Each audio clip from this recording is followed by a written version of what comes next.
Assalamualaikum warahmatullahi wabarakatuh. Kali ini kita akan membahas manusia dalam kacamata filsafat pendidikan. Menurut filsafat pendidikan, manusia itu dipandang sebagai subjek dan objek pendidikan. Seperti apa maksudnya? Nah, manusia dianggap sebagai makhluk pedagogi. Maksudnya subjek pendidikan yaitu manusia mampu mendidik, mampu menjadi aktor utama dalam pendidikan. Dan selain sebagai subjek, manusia juga memiliki kemampuan untuk menjadi objek pendidikan atau dididik. Nah, kemampuan inilah yang hanya dimiliki oleh manusia, tidak dimiliki oleh makhluk-makhluk yang lain. Katakanlah kucing misalkan, bisa dia dilatih duduk, dilatih mengambil barang, tetapi kucing ini tidak bisa mewariskan keterampilan tersebut ke kucing yang lain.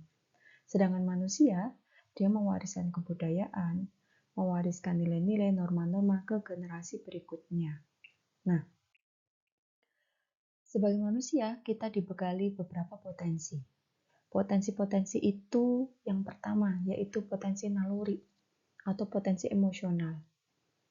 Kita memiliki beberapa emosi sedih, emosi bahagia, emosi senang, emosi cemas. Nah, dengan adanya pendidikan, bertujuan supaya manusia memiliki kemampuan untuk mengatur, mengelola emosi-emosi yang dia miliki. Nah, potensi yang kedua yaitu potensi intelektual.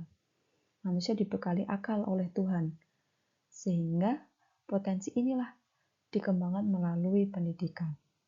Nah, selain dua potensi di atas, ada potensi fisik juga, karena manusia tidak hanya terdiri dari psikis, tapi juga fisik. Fisik ini juga penting untuk diaktualisasikan melalui olahraga, aktivitas-aktivitas fisik seperti itu. Karena ada pepatah, dalam jiwa yang sehat, dalam badan yang sehat, ada jiwa yang sehat. Nah, yang terakhir yaitu potensi spiritual. Setiap manusia memiliki potensi ini, memiliki potensi spiritual untuk memahami nilai-nilai, memahami norma-norma, hingga memahami ketuhanan. Nah, lalu apa yang terjadi dengan fenomena saat ini? Di saat perkembangan teknologi begitu pesat. Nah, ada fenomena yang menarik. Beberapa waktu lalu, beberapa siswa SMP SMA tidak bisa menjawab pertanyaan matematika dasar. Tetapi ketika ditanya apa yang sedang viral sekarang, mereka dengan cepat bisa menjawab. Nah, apa yang terjadi dengan fenomena saat ini? Gitu ya. Nah, jika kita melihat dari piramida ini, terdapat perbedaan. Ketika kita bermain media sosial, kita menerima banyak informasi. Tetapi ketika kita belajar, kita menerima banyak pengetahuan. Ternyata secara definisi juga berbeda. Kita dari data dulu.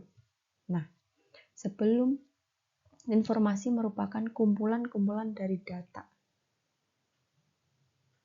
Nah, kumpulan-kumpulan dari data. Jika dalam kacamata filsafat, informasi itu seperti halnya ontologi. Apa yang dibahas, apa sesuatunya. Nah, itu ontologi.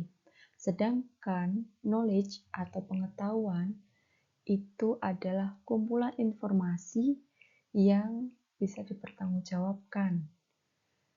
Atau kalau dalam bahasa filsafatnya itu adalah ranah epistemologi. Kalau ontologi tadi bertanya tentang apa, tetapi dalam ranah epistemologi itu bertanya tentang bagaimana. Artinya sudah beda. Ketika dalam ranah pengetahuan itu lebih dalam, lebih luas daripada hanya sekedar informasi. Nah, matematika bukan sekedar angka di atas kertas. Ia adalah cara kita untuk mensyukuri ketertiban yang Tuhan ciptakan di alam semesta. Sehingga ketika kehilangan kemampuan logika, berarti kehilangan sebagian cara kita untuk berkomunikasi dengan kebenaran. Oleh karena itu, yuk kita sebagai calon pendidik memiliki PR besar untuk mengubah gimana caranya supaya generasi-generasi selanjutnya dapat mengoptimalkan potensi-potensi yang sudah Tuhan berikan. Sekian, terima kasih. Wassalamualaikum warahmatullahi wabarakatuh.